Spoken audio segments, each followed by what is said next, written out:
ना चोट के निशान और ना ही ब्लीडिंग। फिर आखिर भगदड़ में कैसे चली जाती है लोगों की जान, ये इस वीडियो के जरिए मैं आपको बताऊंगी।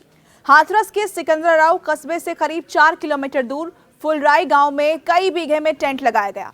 इसमें बाबा साकार नारायण का सत्संग चल रहा था। बाबा इसके बाद जैसे ही निकले वहां भगदड़ मच गई, और भगदड़ ऐसी जिसमें 121 लोगों की मौत हो चुकी है। ज्यादातर मरने वालों में महिलाएं शामिल हैं। सभी मरने वालों के शरीर पर ना तो कहीं चोट के निशान है और ना ही कहीं ब्लीडिंग हुई है। तो मौत की वजह क्या है? अगर मेडिकल टर्म की हम बात करें तो इसे कंप्रेशन एस्फिक्सिया कहते हैं, यानी कि चेस्ट कंप्रेशन। और दुनिया में जब भी कहीं भी भगदड़ होती है तो उसमें हमेशा लोगों की जान इसी वजह से जाती है। इसे सहज तौर पर इस तरह से समझ सकते हैं, आसानी से अगर मैं समझाऊं, ये तब होता है जब किसी बाहरी ताकत की वजह से छाती पर इतना दबाव पड़ता है कि सांस रुक जाती है। फेफड़े इस तरह दब या कुचल जाते हैं कि हार्ट तक ऑक्सीजन पहुंचा ही नहीं पाते, क्योंकि हमारे शरीर में बाहर से आने वाले हवा फेफड़ों के जरिए अंदर पहुंचती है, और जब फेफड़ा काम नहीं कर पाता तो हवा का रास्ता ही बंद हो जाता है और लोगों की जान चली जाती है। ये होता कब है? ये तब होता है जब भीड़ आपको बुरी तरीके से दबा दे और आप बिल्कुल दबने की स्थिति में पहुंच जाएं, आपके शरीर पर बुरी तरह का दबाव पड़ा हो। इसे ऐसा सांस अवरोध इसे कहा जा सकता है, जबकि बाहरी दबाव छाती या पेट पर बल डालकर सांस को रोक देता है, या फेफड़े पर इतनी बुरी तरह से दबाव आ जाता है कि ये निचुड़ सा जाता है और अपनी पुरानी स्थिति में नहीं लौट पाता है। हाथरस भगदड़ में भी मरे हुए लोगों के साथ यही हुआ। या तो भारी भीड़ उन्हें कुचलते हुए निकली या फिर उन्हें दबाते हुए। ये स्थिति इतनी ज्यादा भयावह रही होगी कि उनके फेफड़ों को बुरी तरह अंदरूनी तौर पर क्षतिग्रस्त कर गई।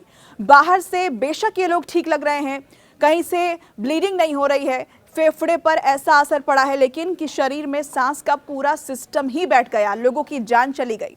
एक्सपर्ट्स के मुताबिक भगदड़ के दौरान छाती पर पैर रखे जाते हैं और इसके कारण लंग्स के पास डायफ्राम सिकुड़ने और यानी कि कसने लगता है। सपाट होने पर ये सही तरीके से काम नहीं कर पाता है और शरीर में ऑक्सीजन ही नहीं जा पाता है, ना ही ब्रेन तक उसकी सप्लाई हो पाती है, जिसकी वजह से व्यक्ति जो है वो ब्रेन डेड हो जाता है और उसकी मौत हो जाती है। ये होता कब है? देखिए, एक बड़ी भीड़ किसी के शरीर को धक्का दे रही है। जैसे ही किसी धार्मिक समारोह के दौरान, भगदड़ के दौरान इस तरह की स्थिति मचती है, भारी भीड़ वाले संगीत समारोह में, या फिर कोई व्यक्ति किसी की छाती पर बैठा हुआ हो, हम वो सिचुएशंस आपको बता रहे हैं जहां ये स्थिति बन जाती है। और कोई भारी भरकम व्यक्ति अगर छाती पर बैठ गया हो, कोई छाती पर घुटनों के बल बैठा हुआ, तब ये स्थिति बनती है कि ऑक्सीजन नहीं पहुंच पाता। अगर कोई ऊपर बैठा हो, दम घुटता सा आपको लगे। लक्षण क्या होते हैं? तो बात करना मुश्किल हो जाता है, ऑक्सीजन की सप्लाई नहीं हो रही है, गला बंद हो जाता है, बुरी तरीके से जो व्यक्ति है वो खांसने लगता है, और कैसे फिर मौत हो जाती है। देखिए, ऐसी स्थिति में केवल 3 से 4 मिनट में ही मस्तिष्क और हृदय पर इतना गंभीर असर पड़ता है कि बचना मुश्किल हो जाता है इंसान का।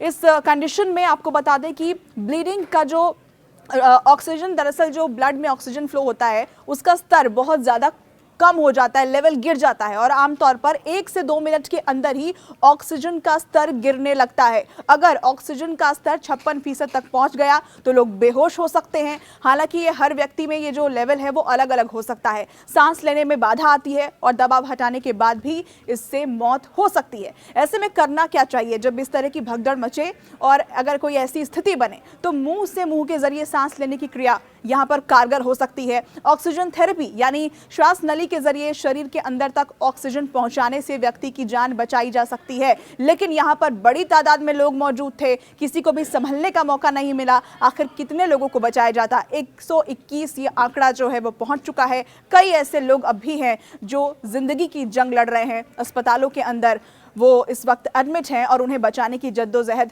चल रही है।